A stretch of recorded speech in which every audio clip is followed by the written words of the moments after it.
Peter Pan and Wendy by J. M. Barrie. Chapter 4. The Flight. Second to the right and straight on till morning. That, Peter had told Wendy, was the way to the Neverland, but even birds carrying maps and consulting them at windy corners could not have sighted it with these instructions. Peter, you see, just said anything that came into his head. At first his companions trusted him implicitly, and so great were the delights of flying that they wasted time circling round church spires or any other tall objects. John and Michael raced, Michael getting a start. They recalled with contempt that not so long ago they had thought themselves fine fellows for being able to fly round a room. Not long ago, but how long ago? They were flying over the sea before this thought began to disturb Wendy seriously. John thought it was their second sea and their third night. Sometimes it was dark and sometimes light, and now they were very cold and again too warm. Did they really feel hungry at times? Or were they merely pretending because Peter had such a jolly new way of feeding them? His way was to pursue birds who had food in their mouths suitable for humans and snatch it from them. Then the birds would follow and snatch it back, and they would all go chasing each other gaily for miles, parting at last with mutual expressions of goodwill. But Wendy noticed with gentle concern that Peter did not seem to know that this was rather an odd way of getting your bread and butter, nor even that there are other ways. Certainly, they did not pretend to be sleepy. They were sleepy, and that was a danger, for the moment they popped off, down they fell. The awful thing was that Peter thought this funny. "There he goes again!" he would cry gleefully as Michael suddenly dropped like a stone. "Save him! Save him!" cried Wendy, looking with horror at the cruel sea far below. Eventually, Peter would dive through the air and catch Michael just before he could strike the sea, and it was lovely the way he did it. But he always waited till the last moment, and you felt it was his cleverness that interested him and not the saving of human life. Also, he was fond of variety, and the sport that engrossed him one moment would suddenly cease to engage him, so there was always the possibility that the next time you fell he would let you go. He could sleep in the air without falling by merely lying on his back and floating, but this was, partly at least, because he was so light that if you got behind him and blew, he went faster. "Do be more polite to him," Wendy whispered to John when they were playing Follow My Leader. "Then tell him to stop showing off," said John. When playing Follow My Leader, Peter would fly close to the water and touch each shark's tail in passing, just as in the street you may run your finger along an iron railing. They could not follow him in this with much success, so perhaps it was rather like showing off, especially as he kept looking behind to see how many tails they missed. "You must be nice to him," Wendy impressed on her brothers. "What could we do if he were to leave us?" "We could go back," Michael said. "How could we ever find our way back without him?" "Well, then, we could go on," said John. "That is the awful thing, John. We should have to go on, for we don't know how to stop." This was true. Peter had forgotten to show them how to stop. John said that if the worst came to the worst, all they had to do was to go straight on, for the world was round, and so in time they must come back to their own window. "And who is to get food for us, John?" "I nipped a bit out of that eagle's mouth pretty neatly, Wendy." "After the 20th try," Wendy reminded him. "And even though we became good at picking up food, see how we bump against clouds and things if he is not near to give us a hand?" Indeed, they were constantly bumping. They could now fly strongly, though they still kicked far too much. But if they saw a cloud in front of them, the more they tried to avoid it, the more certainly did they bump into it. If Nana had been with them, she would have had a bandage round Michael's forehead by this time. Peter was not with them for the moment, and they felt rather lonely up there by themselves. He could go so much faster than they that he would suddenly shoot out of sight to have some adventure in which they had no share. He would come down laughing over something fearfully funny he had been saying to a star, but he had already forgotten what it was, or he would come up with mermaid scales still sticking to him, and yet not be able to say for certain what had been happening. It was really rather irritating to children who had never seen a mermaid. "And if he forgets them so quickly," Wendy argued, "how can we expect that he will go on remembering us?" Indeed, sometimes when he returned, he did not remember them, at least not well. Wendy was sure of it. She saw recognition come into his eyes as he was about to pass them the time of day and go on. Once even she had to call him by name. "I'm Wendy," she said agitatedly. He was very sorry. "I say, Wendy," he whispered to her, "always, if you see me forgetting you, just keep on saying I'm Wendy, and then I'll remember." Of course, this was rather unsatisfactory. However, to make amends, he showed them how to lie out flat on a strong wind that was going their way, and this was such a pleasant change that they tried it several times and found that they could sleep thus with security. Indeed, they would have slept longer, but Peter tired quickly of sleeping, and soon he would cry in his captain voice, "We get off here!"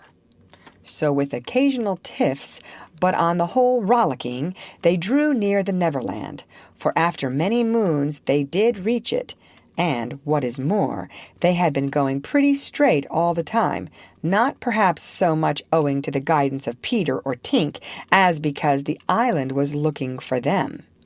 It is only thus that anyone may sight those magic shores. "There it is," said Peter calmly. "Where? Where?" "Where all the arrows are pointing." Indeed, 1,000,000 golden arrows were pointing it out to the children, all directed by their friend the sun, who wanted them to be sure of their way before leaving them for the night. Wendy and John and Michael stood on tiptoe in the air to get their first sight of the island. Strange to say, they all recognized it at once, and until fear fell upon them they hailed it, not as something long dreamt of and seen at last, but as a familiar friend to whom they were returning home for the holidays. "John, there's the lagoon." "Wendy, look at the turtles burying their eggs in the sand." "I say, John, I see your flamingo with the broken leg." "Look, Michael, there's your cave." "John, what's that in the brushwood?" "It's a wolf with her whelps. Wendy, I do believe that's your little whelp." "There's my boat, John, with her sides stove in." "No, it isn't. Why, we burned your boat." "That's her, at any rate. I say, John, I see the smoke of the Redskin camp." "Where? Show me, and I'll tell you by the way smoke curls whether they are on the warpath." "There, just across the mysterious river." "I see now. Yes, they are on the warpath right enough." Peter was a little annoyed with them for knowing so much, but if he wanted to lord it over them, his triumph was at hand, for have I not told you that anon fear fell upon them? It came as the arrows went, leaving the island in gloom. In the old days at home, the Neverland had always begun to look a little dark and threatening by bedtime. Then unexplored patches arose in it and spread. Black shadows moved about in them. The roar of the beasts of prey was quite different now, and above all, you lost the certainty that you would win. You were quite glad that the night lights were on. You even liked Nana to say that this was just the mantelpiece over here and that the Neverland was all make-believe. Of course, the Neverland had been make-believe in those days, but it was real now, and there were no night lights, and it was getting darker every moment. And where was Nana? They had been flying apart, but they huddled close to Peter now. His careless manner had gone at last. His eyes were sparkling, and a tingle went through them every time they touched his body. They were now over the fearsome island, flying so low that sometimes a tree grazed their feet.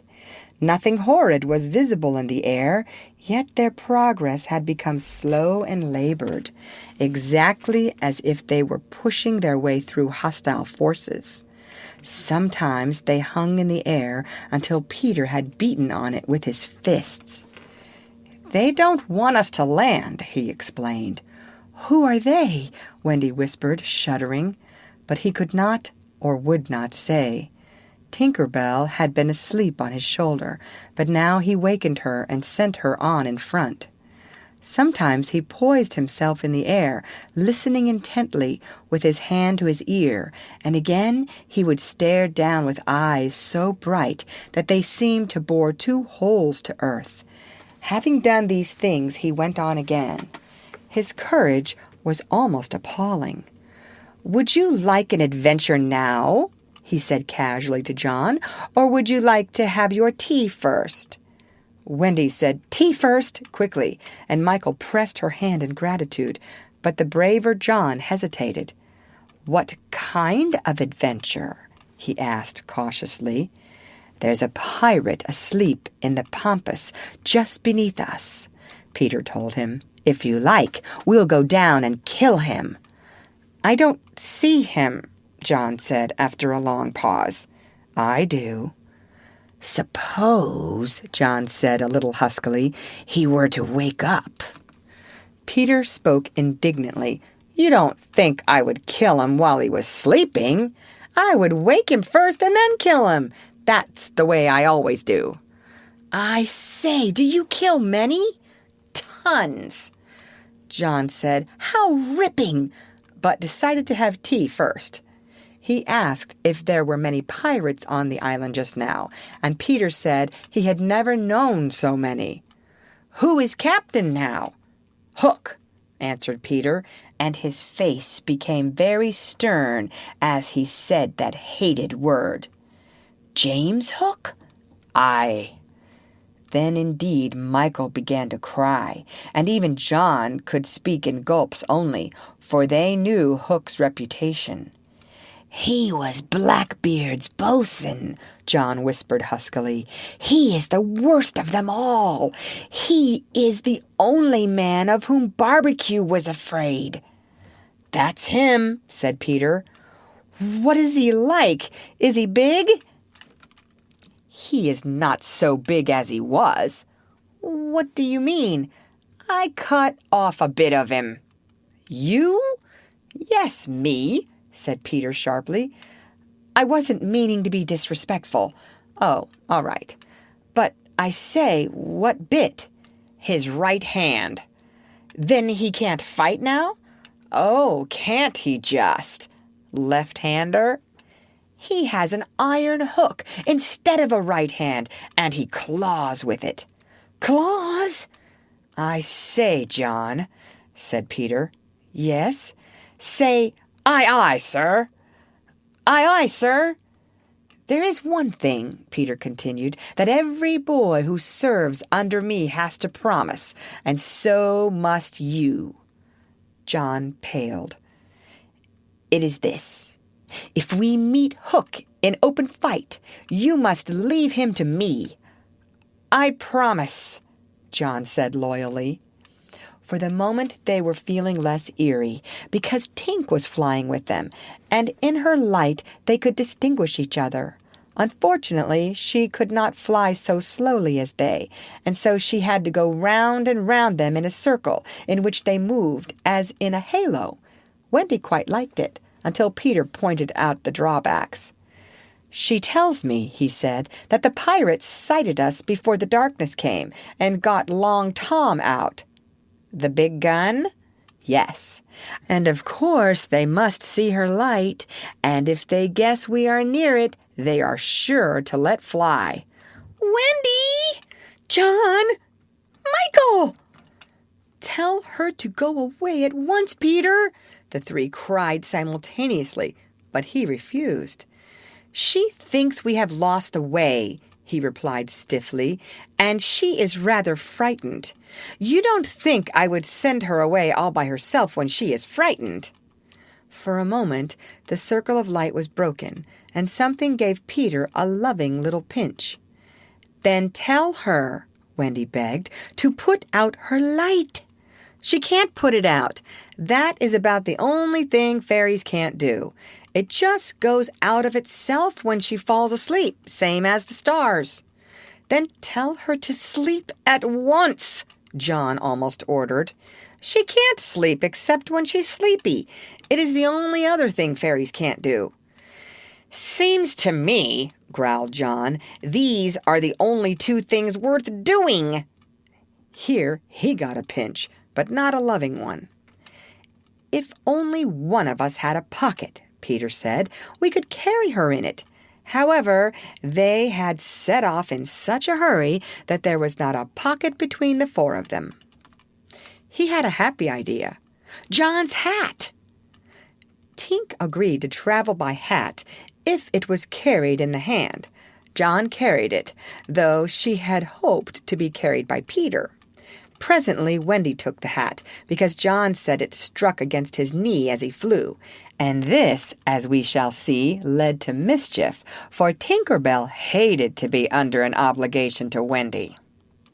In the black topper the light was completely hidden, and they flew on in silence. It was the stillest silence they had ever known, broken once by a distant lapping, which Peter explained was the wild beasts drinking at the ford, and again by a rasping sound that might have been the branches of trees rubbing together, but he said it was the redskins sharpening their knives. Even these noises ceased. To Michael, the loneliness was dreadful. "If only something would make a sound," he cried. As if in answer to his request, the air was rent by the most tremendous crash he had ever heard. The pirates had fired Long Tom at them. The roar of it echoed through the mountains, and the echoes seemed to cry savagely, "Where are they? Where are they? Where are they?" Thus sharply did the terrified three learn the difference between an island of make-believe and the same island come true. When at last the heavens were steady again, John and Michael found themselves alone in the darkness. John was treading the air mechanically, and Michael, without knowing how to float, was floating. "Are you shot?" John whispered tremulously. "I haven't tried myself out yet," Michael whispered back. We know now that no one had been hit. Peter, however, had been carried by the wind of the shot far out to sea, while Wendy was blown upwards with no companion but Tinker Bell. It would have been well for Wendy if at that moment she had dropped the hat. I don't know whether the idea came suddenly to Tink or whether she had planned it on the way, but she at once popped out of the hat and begun to lure Wendy to her destruction. Tink was not all bad, or rather, she was all bad just now, but on the other hand, sometimes she was all good. Fairies have to be one thing or the other, because, being so small, they unfortunately have room for one feeling only at a time. They are, however, allowed to change, only it must be a complete change. At present, she was full of jealousy of Wendy. What she said in her lovely tinkle Wendy could not, of course, understand, and I believe some of it was bad words, but it sounded kind, and she flew back and forward, plainly meaning, "Follow me, and all will be well." What else could poor Wendy do? She called to Peter and John and Michael and got only mocking echoes in reply. She did not yet know that Tink hated her with the fierce hatred of a very woman. And so bewildered and now staggering in her flight, she followed Tink to her doom. End of chapter. Read by Lorraine Montgomery for Lit2Go on the web at fcit.usf.edu.